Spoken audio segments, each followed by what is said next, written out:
And what I'm wondering about is, if I understand correctly, that event led you to speak out about the fact that this has actually happened to you many times before. No, But no, no, no single event. I've never spoken out about it other than um, during the this past summer and all of the riots.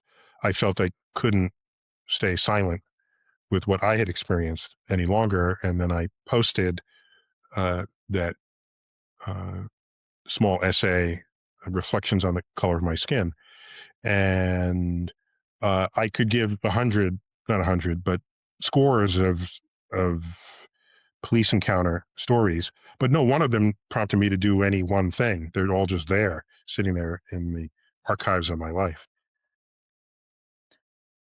yeah, so I wanted to understand, just growing up in the US and, in the 60s through 80s,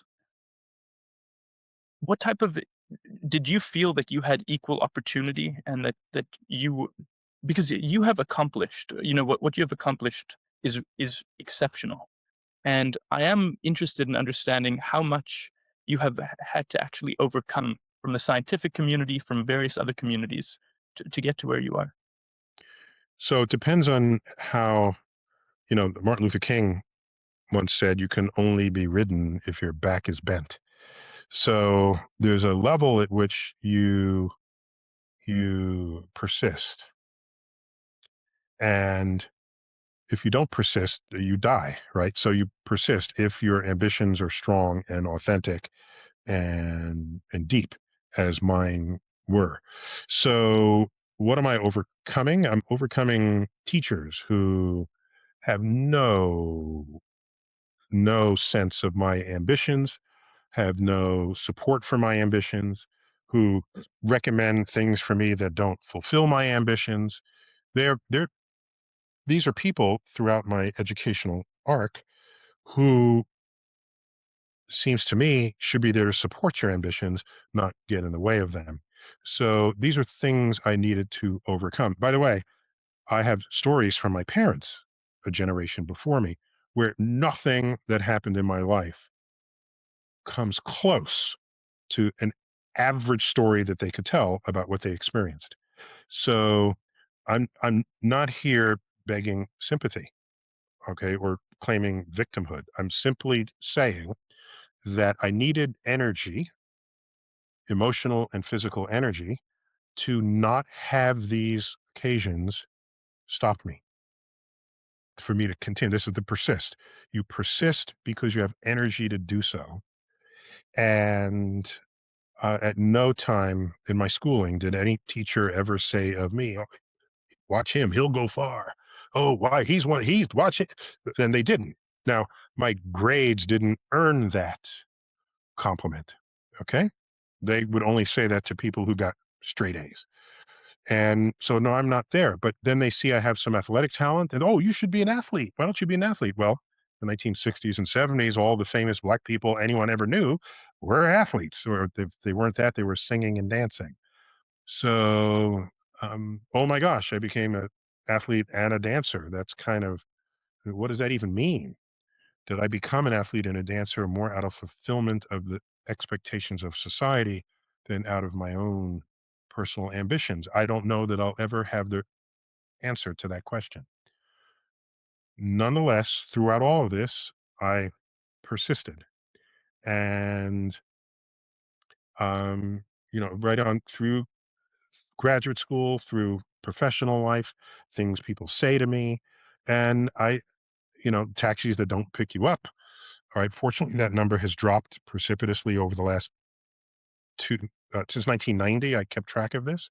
That was when I moved back, late 80s, moved back to New York City. And there's a very, um, it's um,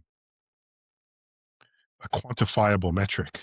What fraction of taxis will pick me up and what fraction will not. And so that's gotten much better without regard to my fame or anything. So I can wear a hat and glasses.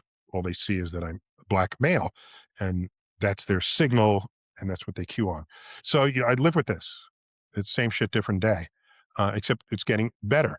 And by the way, the the the highly publicized deaths at the hands of police, um, that used to happen and you would never know about it. It would barely make the local news. So, in a curious, perverse way, the fact that if that happens anywhere in the country now, the whole country knows about it, that's kind of a perverse progress. Should I call it progress? I don't know. But um, the local deaths of police killing unarmed black people was local news when I grew up, barely local news. So we have come a long way, at least in terms of social, cultural, political activism Mhm. with regard to this. And so that's a good thing. But my parents trained me, my brother, and my sister how to not get shot by the police in the street. This was weekly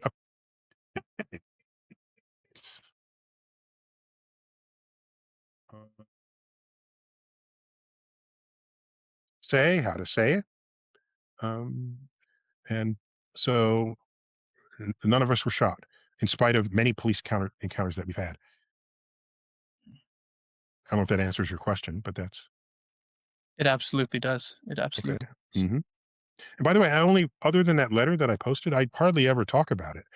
There's Yeah, some no, highly viewed videos of me talking about it. That was the last 2 minutes of an hour-long panel on other subjects, and people decided to sort of, well, I have a black scientist in front of me. Let me ask him a black question. So professionally, I don't ever really talk about this. Not because I'm trying to hide it. Like, it's because I'm trying to move on and I'm trying to live my life as a scientist, mhm, not as a black scientist, not as your example of a black scientist, not as the person who you're going to call on to tell you what to do about how to think about black people. No, I'm not that person for you. I'm a scientist. And so that's why I don't engage in these things generally.